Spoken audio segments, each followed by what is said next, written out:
Hey everyone. So, we already know how many people feel stuck in the limitations of conventional medicine, and that's exactly why I created Holistic Health with Melissa to take you on a journey from conventional to crunchy. Here, you'll get empowering wellness insights, practical tips, and faith centered strategies to help you feel your absolute best. In each episode, we'll dig into what true health and wellness really means. We'll dive into nutrition, lifestyle, mindset, and detox, all things so important to your health. We'll chat about raising kids with intention and living life of faith. So join me to reclaim your energy, embrace your healthiest life, and find joy and purpose along the way. When your nervous system thinks you're in danger, like if you're back in the caveman days, when you're like in danger, there's a saber-toothed tiger, right? You have to either fight or run, right? So your nervous system immediately releases these stress hormones, cortisol and adrenaline, so that you can run, increases your heart rate, slows digestion, because I don't care about digesting my breakfast if I'm trying to run away from a saber-toothed tiger. That's right. Stops blood flow to your sex organs, because I don't care about getting pregnant. Yeah, exactly. I don't need that right now. Dilates your pupils so you can actually see and let light in. Tunnel vision. You can run, like there's a pathophysiological response that happens inside of your body. And if you're living there, that is why dysregulation is so bad for you, because not only are you going to be likely, like eventually miserable, and your relationships are going to suffer, your own mental health is going to suffer, your communication, but also your physical health and like your physical body is going to suffer. Hey ladies, thank you for being here. I am so excited to dive into today's podcast. But first, I want to grab your full attention really quick, because I want to talk about something really exciting that's coming up. If you have been feeling exhausted, overwhelmed, anxious, or you feel like you're just living in constant survival mode, then listen up, because this is for you. I am hosting a brand new 3-day mind-body healing workshop. It's unlike anything I've ever done before. This is for you if you're a woman who feels like you've tried everything. You've tried all the supplements, the diets, the therapy, the positive thinking, and you still feel stuck in your stress, stuck in your symptoms, and in a spiral of burnout and survival mode. Over the course of these 3 powerful days, I'm going to teach you the exact nervous system regulation techniques that helped me and hundreds of women like you finally get out of fight or flight, start healing from chronic stress and trauma, and reconnect with our true selves, reclaiming our energy, getting our confidence back, and finally living in alignment with God's calling. You'll learn how to calm your body in real time, release trapped emotions and patterns that are keeping you stuck, release those limiting beliefs that are ruminating in your head, reclaim your energy and your mental clarity, regulate your emotions instead of reacting, rebuild your confidence and self-trust, and start feeling safe in your body again. This isn't just about managing your symptoms, it's about transformation. It's about becoming the woman who no longer feels like she's barely holding it all together. It's about healing at the root of your symptoms so you can finally feel that peace, your power, and your purpose in your everyday life. It's practical, powerful, and it's exactly what your nervous system has been craving. So grab your spot now. The link is in the show notes. There's limited spots available. I cannot wait to walk through this with you. See you there. Hey everybody, welcome back to Holistic Health with Melissa. I am so excited to have you join us today. We have a guest today, Miss Leah Davidson. She is a nervous system resilience coach and speech language pathologist with over 26 years working in the area of traumatic brain injury. She hosts the Building Resilience podcast and offers an advanced nervous system resilience training as well as a monthly membership called Connections with a focus on learning to befriend your personal nervous system. I love that. Leah is also the founder of Resilient Brilliance, a stationery brand focusing on emotional well being and nervous system care. She lives in Toronto, Canada with her husband and has a blended family of 5 grown kids. She loves to spend time with family and friends, travel, learn, read, walk, journal, and doodle her nervous system. Welcome, Leah. It's so happy to have you here. Oh, thank you so much for having me. I'm excited to be here, excited to chat with you. Yay. Awesome. Well, we have a lot in common. Mhm. I too love the nervous system. I think it's maybe one of the most important systems in the Yeah, body, I do arguably too. probably the most The important. most, yeah, yeah. Um, Yeah, but doesn't get a lot of press, or at least it didn't get a lot of press until more recently. So, Recently, right? Yeah. So tell me kind of, I mean, that's a very impressive bio. Tell me how you got into this work and how it all started. What triggered your love for the nervous system? mm, yes, yes. So, as I said, not only am I a nervous system coach, but I am a speech language pathologist. And I think that is where my love of all things brain, all things nervous system happened. I started working in the area of traumatic brain injury. And in my role as a speech path doing that, you work a lot with executive function skills and memory and attention. I was working with people, and I still have some clients, but working with people who had experienced brain injuries by way of accidents.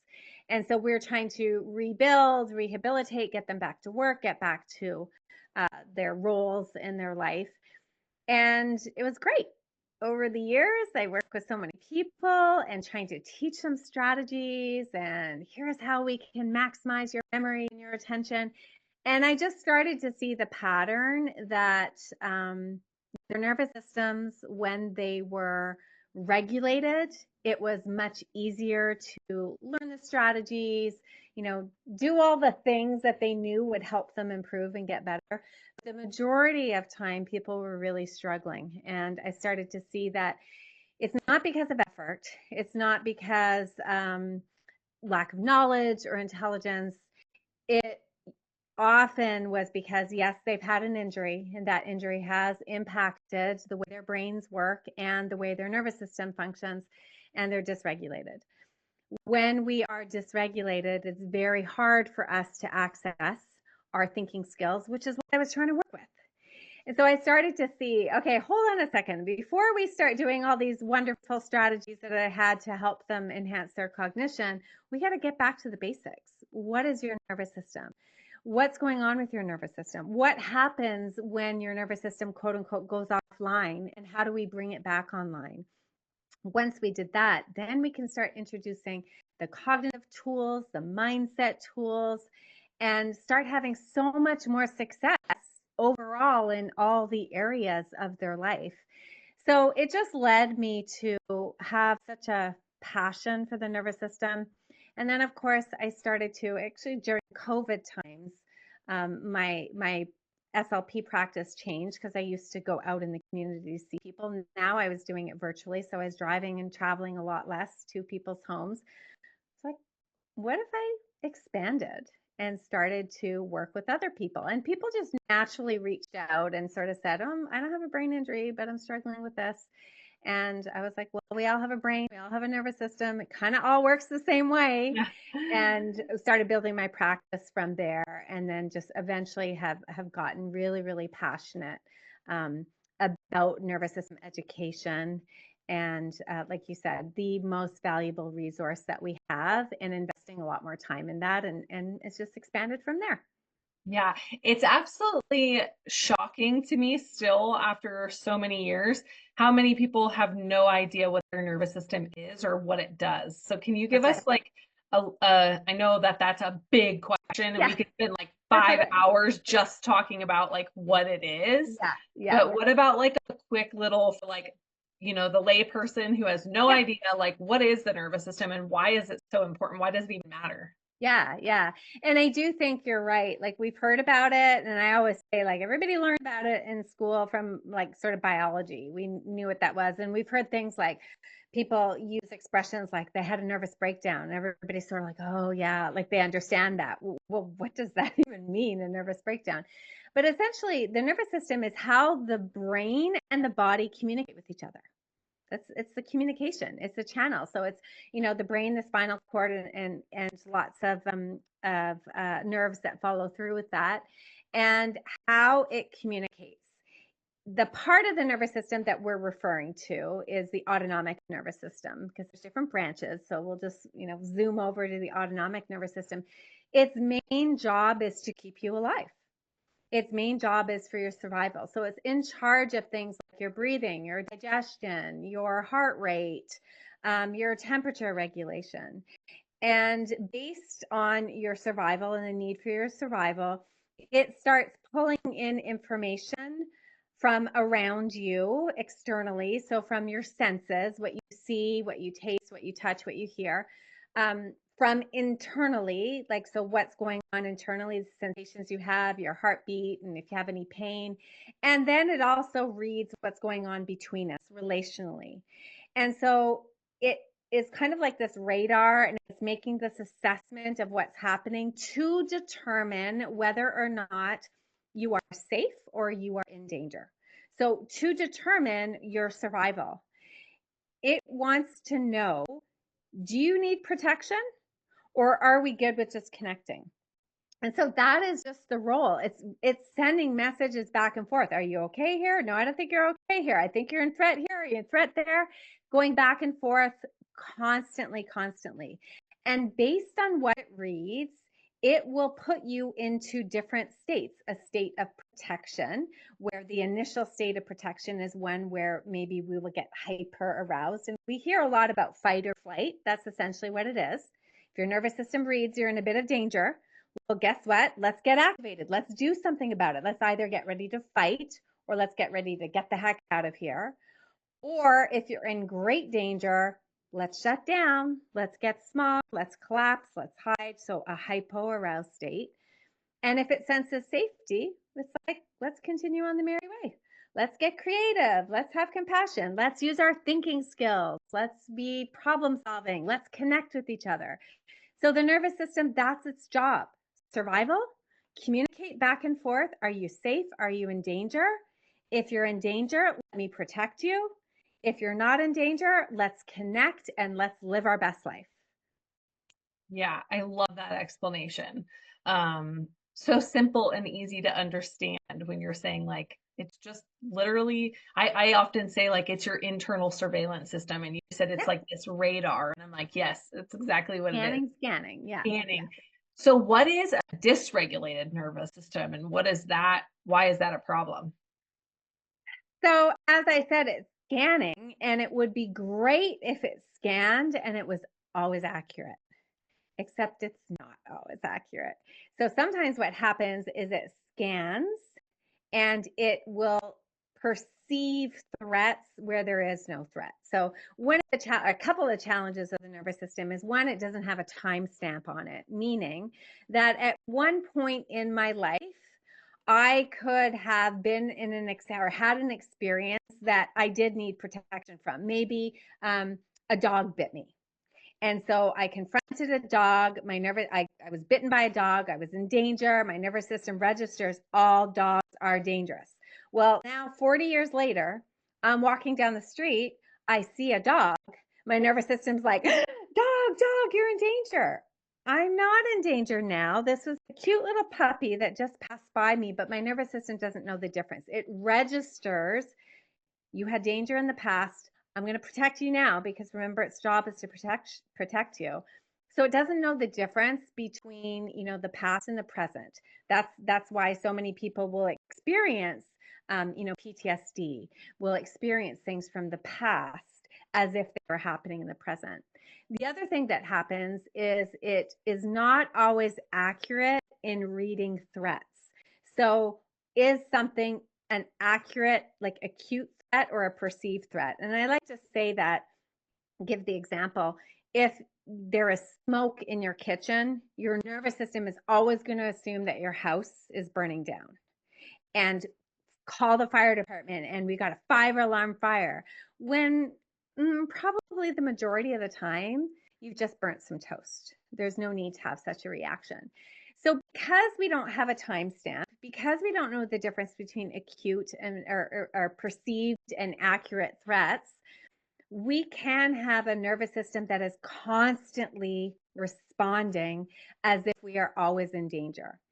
And if you can imagine just like what it feels like for your system to always be on edge, to always be hypervigilant, to always be thinking, I'm about to die, it's exhausting.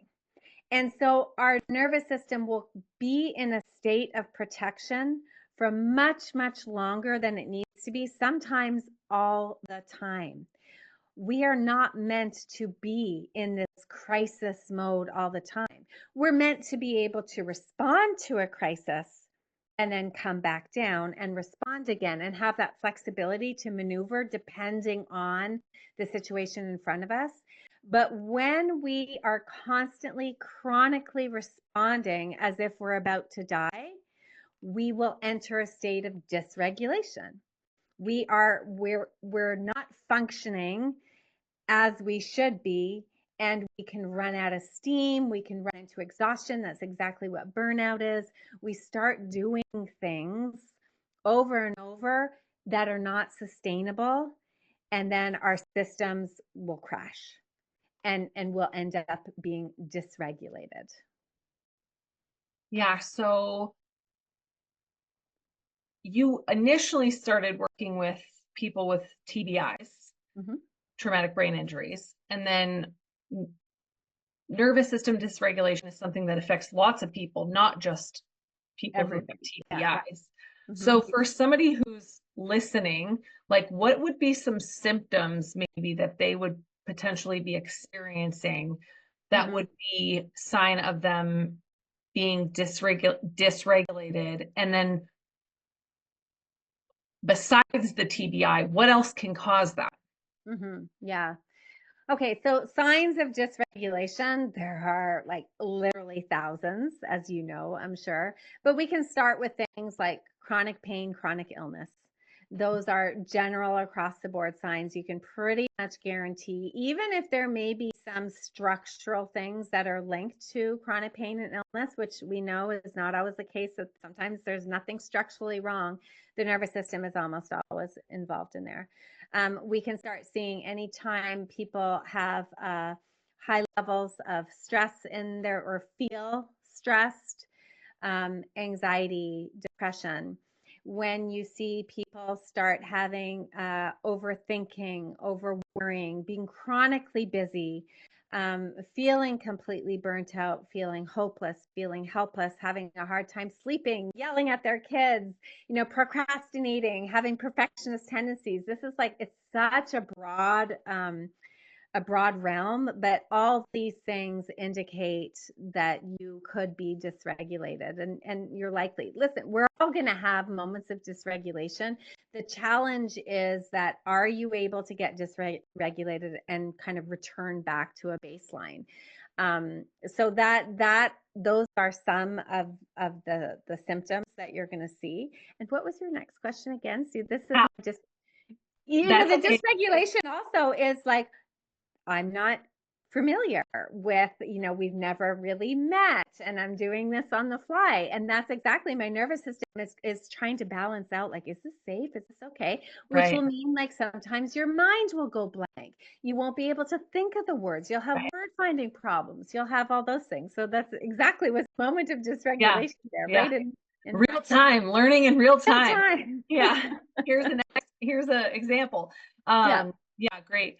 My other question was just, besides TBIs, like how else or why else would somebody become dysregulated? You explained what it is, but how did they get there and why is that happening? Yeah.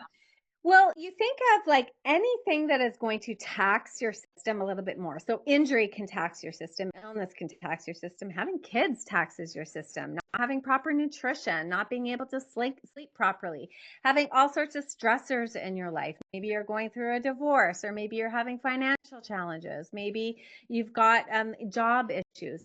Anything that puts an extra burden on your system and can then lead you to maybe not doing the habits to take care of yourself as well, getting run down, you're not nurturing yourself. All those things could lead to dysregulation. So, yeah, injury and illness is one piece, but it can also be little things that kind of chronically are sneaking up on us. Yeah. That, it may not be that I look at it, my kids are all so much older now. They're all in their mid 20s. And I sort of think like, yeah, the toll of being a mom for 20 something years, even though we've never had like, we've had little ups and downs and crisis, but you start to see like when people have newborns and they say, I can't wait till the time where I'm able to just like get back to sleeping normally. And I'm like, yeah, me too. And my kids are like in mid 20s. It's the chronic little bits that can have that wear and tear on your body, Build so to up. speak, the buildup. Yeah, Yeah. that's what we're looking at. Yeah. I like to bring um just our this age that we live in this technological revolution, Yeah, right? We're like in this age of just like technology is everywhere. yeah, We're overstimulated, overworked, over like touched, over, yeah. all these, everything's extra, right? Hmm. Like we have Yeah, constant notifications. I read something recently that said like 100 years ago, the average American mom made between like they estimate, I don't know how they got to this information, so take it for what a grain of salt, but like they estimate that the average American mom made between 100 and 800 decisions per day. And hmm, currently, right now, today, the average American mom makes around 35,000 decisions per day.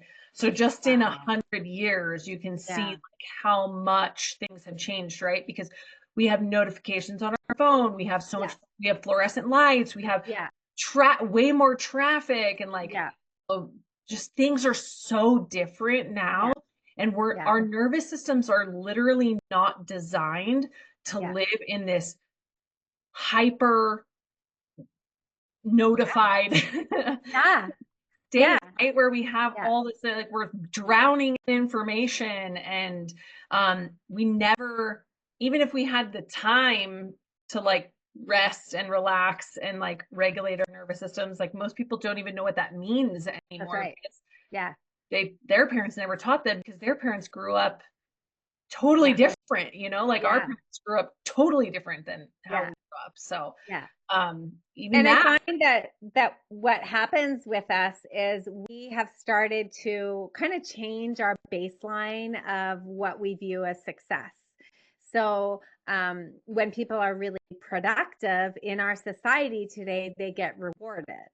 And Mhm, so we start rewarding, like people wear busyness as a badge of honor. mhm, Like, oh, I've got 15 meetings. I have, before breakfast this morning, I went to the gym and then I did yoga and then I responded to 20 emails as if it's a badge of honor. And what that actually is we are living in, like you said, that constant state of activation and overstimulation and hypervigilance, which our systems aren't designed to be able to sustain. But if we try to drop out of it and slow down and being present minded, a lot of times our nervous systems have become accustomed to this productivity that even rest, it doesn't feel like rest. It feels like a laziness. threat. Yeah, I'm not doing anything. I yeah. have to be doing. And so it gets really hard to do things like rest and befriend your nervous system because we start reading that as a sign of danger because we become so accustomed by what's going on in our world today to be active and just go, Yeah, go, go all the time. yeah, yeah. I also talk a lot about the familiar hell versus the unfamiliar heaven. So, like, your Yes, nervous system is equates safety with familiarity. So exactly. so that's how, like, in situations like what you were describing, even if intellectually you know that you need to slow down or you should slow down, you can't actually do it because like intellectually you know that, Yeah, but your nervous system when you try to slow down is like danger, danger, danger. I exactly. know the familiar is busyness. Yeah, I know this is predictable, and because it's predictable, it's safe. Even if yeah, it's making me miserable, and I know yeah, that I should be doing something else. Yeah. You can't go into that like unfamiliarity, Yeah. because that's unfamiliarity is like by definition That's is a right. threat, Yeah. right? Yeah. It's so crazy, but that's exactly what it is. Like familiar is safe, unfamiliar is dangerous. It's not like good or bad. It's familiar and unfamiliar, which is why you even see in like relationships. Sometimes people will be in bad relationships and be in like a consistent trail of bad relationships, even though intellectually they know, well, I don't want to be in a bad relationship. No, intellectually you don't want to be, but your nervous system is like, yeah, but this is what I know. And Yeah. this is what And I'm you're going to comfortable with pick familiar every every time. single time, like That's 6 right. times on Sunday, because Yeah, your nervous system knows what to expect. It's predictable and familiar, and that equals safety to your nervous exactly. system. Exactly. It's Yeah. fascinating. I I love know. I love the system. it. So good. Um, so what are some things for the woman who's listening right now who's like, oh my gosh, that's me? So, Yeah. okay, well, back up 1 second. Before I ask that, I want to say that so nervous system dysregulation is um there's so many symptoms of nervous system dysregulation, right? And when we talk Mhm. about your nervous system and being in that like fight flight, Mhm. fight or flight versus Mhm. like in that calm and connected rest and digest, your Yeah. parasympathetic or your sympathetic, um there's a pathophysiological cascade that happens within your body with any one of those states. And there's actually kind of the parasympathetic is dorsal ventral or Yeah. dorsal vagal or ventral vagal. So we could get into a whole nother hour long Mhm. conversation about that. But just talking about what people know, like when you're in that sympathetic state, that fight or flight, when you're in that state like chronically, there is a pathophysiological response that's happening inside of your body, like biochemically. There are stress hormones being Yeah. released in your body, which is causing massive, chronically being chronically exposed to cortisol, adrenaline. Yeah. You're having inflammation throughout your Mhm. body, leading to oxidative stress, mitochondrial dysfunction, and right there, that's where you get chronic illness and chronic Mhm. symptoms, like Mhm. physical chronic Yeah. stress leads to inflammation, leads to nervous system dysregulation, leads to physical symptoms. So Mhm. joint pain, migraines, Everything. insomnia, gut issues, skin issues, um, any number of physical ailments can be traced back to nervous system dysregulation. Mhm. So an Absolutely. important point that I want people to like identify is that even Mhm. like it's not just mental emotional. We're not just talking about like you're stressed or like the emotional symptoms that come from dysregulation. There's also physical symptoms that come Yeah. from Yeah. dysregulation. I look at that. It's like every state when you're in that sympathetic energy or in that shutdown energy, it flavors everything. It flavors everything that you do. It flavors the way you breathe. It flavors your posture. It Yeah. flavors your digestion. It flavors your thoughts, your feelings, your emotions, your interpretations of events, your Yeah. perspectives. It flavors absolutely everything. It's the lens through which you view the world, you feel the world, you act in the world, you breathe in the world. It is everything, which is why it comes down to, as we said at the beginning, your nervous system is your most valuable resource. Because if you take care of your nervous system, that means you are going to be taking care of your gut and your sleep and your breathing and your thoughts and your feelings and how you show up in relationships. It flavors everything that you do. And it also impacts your thinking because we know when you're in just a state of dysregulation, it's not just like a choice where I'm not going to be following through on my thinking. We literally, the way we are wired is our thinking skills are shut down. When we need to go into survival mode, all energy is, moved over to survival. So accessing our higher level thinking, our problem solving skills, our rational thinking, even things like our creativity and our compassion, they're all shut down. And that's not a choice. That's Yep. biology. We don't need those things when we're looking for survival. We need to Yeah. put all our resources towards our survival. So Yeah. that's why it's such a big deal, because Yeah. it impacts everything that you do in your life. Yeah. And that's that pathophysiological like change that happens, right? When Yeah. your nervous system thinks you're in danger, like if you're back in the caveman days when you're like in danger, there's a saber-toothed tiger, right? You have to Yeah. either fight or Yeah. run, right? Yeah. So your nervous system immediately releases these stress hormones, That's cortisol and right. adrenaline, so that Yeah. you can run, You can increases do your it. heart Yeah. rate, slows digestion because I don't care Yeah. You about don't need. digesting my That's right. breakfast if I'm trying to run away from a saber-toothed tiger. That's right. Stops blood flow to your sex organs because I don't Yeah. care about getting pregnant if I'm Protection, running. like Yes, exactly. I like don't need that right now. dilates your pupils so you can actually see and let Mhm. light in and Tunnel see so vision. you can Yeah. run, like there's a pathophysiological response that Yeah. happens inside of your body. And if you're Yeah. living there, that is why dysregulation is so bad for you, Hmm. because Yeah. not only are you going to be likely like eventually miserable, and Yeah. your relationships are going to suffer, your own mental health is going to suffer, your Physical communication, health. Yeah. yep, but also your physical health and Hmm. like your physical body is going to Yeah. suffer.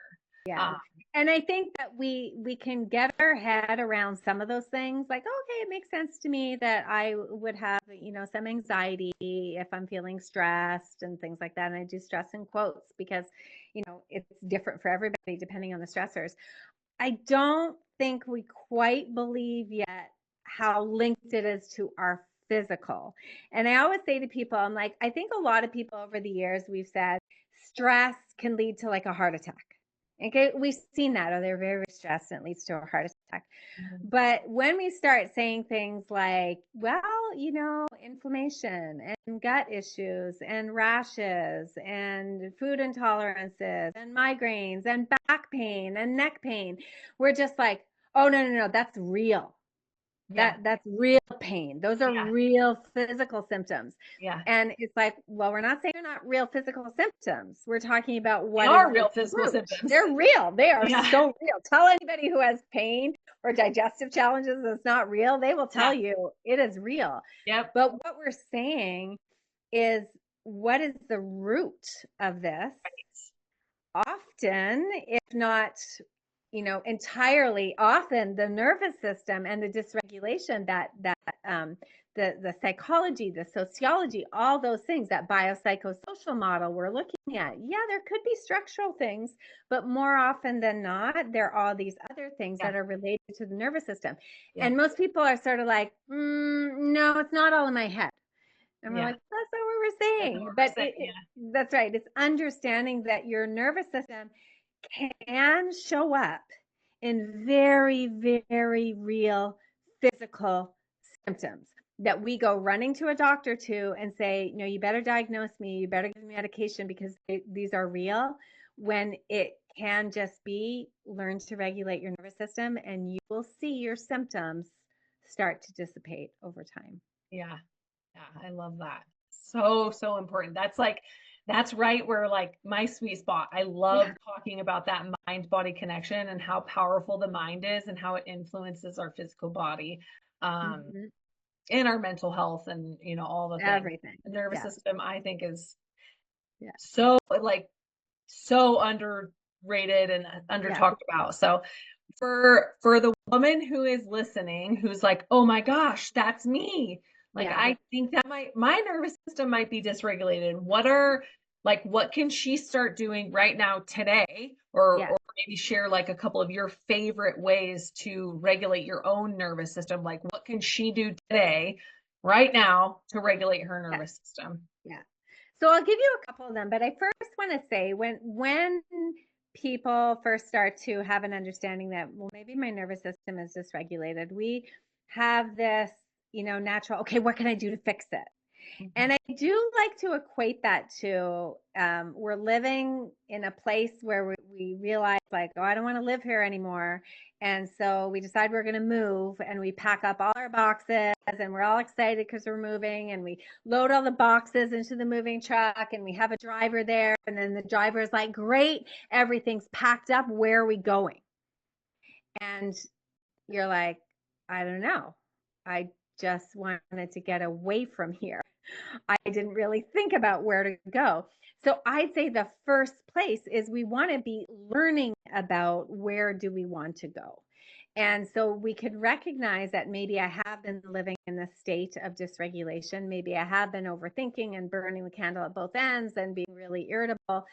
We want to learn, what does safety, is a word that we use, which is a word that's used a lot. What does that look like? What does a home base look like? And that can be, well, I want to, be more rested. I want to be more connected. And so we want to start doing things that will first help us establish safety in our lives, so we can get familiar with what does safety look like. And cultivating safety is by doing things like, we can just short habits to start introducing, even things like, I love to start with people's breath. Get familiar. What is your breathing like? And not necessarily start doing a breathing practice or go to a breathwork session, but just start becoming more observant. Because when we're in a fight or flight mode, when we have a lot of anxiety, when we're in that dysregulated state, often we'll notice our breathing is super shallow, and it is all in the chest, and it's breathing quickly. So just take notice of that. And can I spend just a little bit of time getting my breath, becoming aware of it, and getting it so that I'm breathing a little bit lower and a little bit slower, and focusing on my exhalation. So really introducing to my body the contrast of like which is the kind of breath that you have if you're running from a tiger, to a much calmer breath, which can be the kind of breath that I have when I'm just sitting down and enjoying a sunny day. So doing something like working on my breath. The second piece I like to think about is looking at movement. And if you have a lot of energy, and movement is great because it works if you have a lot of energy, and it also works if you don't have a lot of energy. If you have a lot of energy, your nervous system is basically telling you, with all this energy, let's get moving, let's use some of this energy. So getting into a routine where you are walking, where you are stretching, where you are dancing, you're doing something to expand the energy. And if you feel the opposite, where like you have no energy whatsoever, movement can help with that too. Movement can really help get those energies up. The last thing, I do something that's called the safety sequence, and it really is a combination of these. What happens when we start noticing that we are having some activation, and this is why awareness is so key, just starting to pay attention to what's going on in your body. You'll start to feel your energy rising, and usually that energy is start sending the message to the brain like, energy in body is rising, we must be in danger, we must have to do something. And so the safety sequence is like a 3-step thing that you do. And the first step is you ask yourself the question, am I safe right now? And the reason we ask the question is because our body is starting to get activated or energized based on everything that's going on. We believe that we're not safe, but we kind of really want to establish that unless we are in like a war-torn situation or in imminent danger, most of what we're confronted with is not a real threat. So yes, I am safe. Like right here, right now, I'm safe. I'm talking to you. I can see my camera. I can see out the window. I can feel myself sitting there. So yes, I am safe. Even if my body is starting to register that it doesn't quite feel safe, I still am safe. So we're letting the brain know that all these interpretations, doesn't matter, I'm still safe. The next question is, do I feel safe? And this is where we're getting into our body and acknowledging that, often we don't feel safe. When we have tension, pain, stress, feel the energy, that's usually our body sending us a signal that we don't feel safe.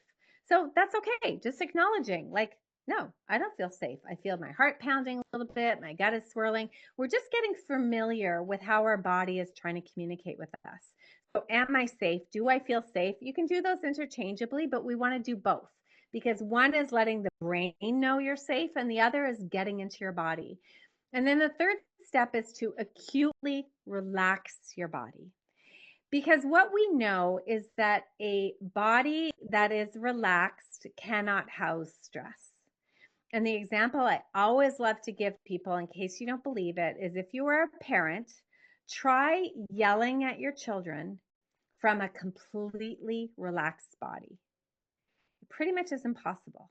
Like if you were just to drop your shoulders, I call it the rag doll. I encourage people to just do like a rag doll.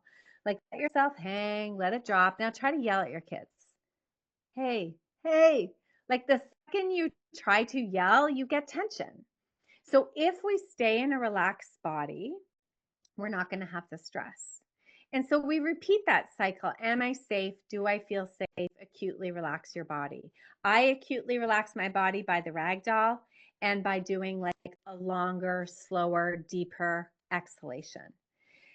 If I keep repeating that every time throughout the day, hundreds of times a day, I'm going to start to feel my energy rise. I check in, I'm safe, even though my heart's fluttering, relax my body. I'm teaching myself what it feels like to be in a safe, relaxed body. If I do that over and over and over, what happens is it starts to become my norm. It starts to become my go-to place. Like I start craving that.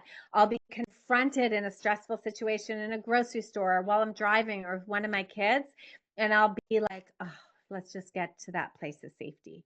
And it takes a split second. Am I safe? Do I feel safe? Relax my body. It's best to practice it when we're not in crisis so that when we are in crisis, we can access it. Yeah. But just throughout the day, just keep asking it, those 3 steps over and over and over again. You will be amazed once your body starts getting used to it, how it will become your go-to. And everything just feels so much better. Yeah. That is some solid advice right there, Leah. Yeah. Some good advice. I tell people all the time, like getting that our nervous system is the mind body connection, right? And like reestablishing that connection and rewiring the nerves that are sending the signals is nervous system regulation. That is like caring for your nervous system. And the bridge between the mind and the body is the breath. Yeah. That's the bridge. And yeah, it's a portal into your nervous system.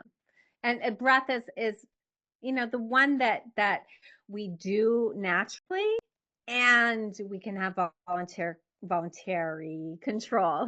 How do we pronounce that word? Voluntary control over. Yep. So many other things. Like I can't voluntarily control like my digestion or my heart rate. I can do things through my breath.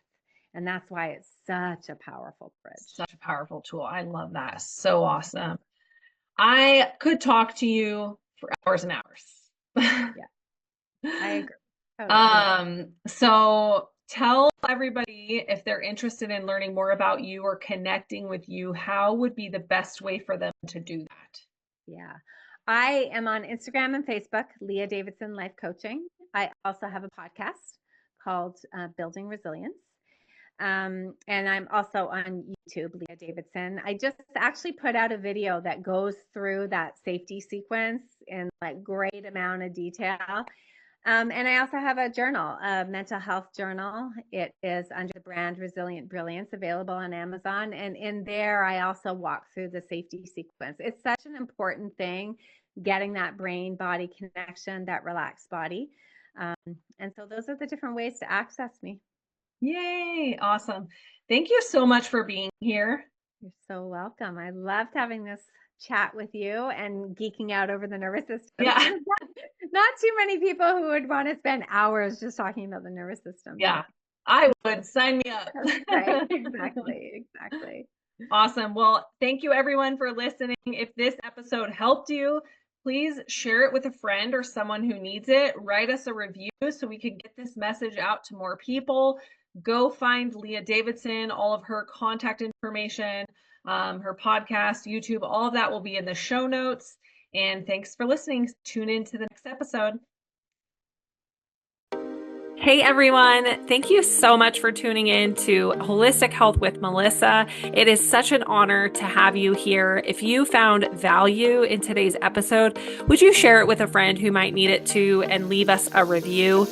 If you have questions or topic suggestions, reach out on social media or visit our website, holistichealthbymelissa.com, and take care. I'll catch you on the next episode.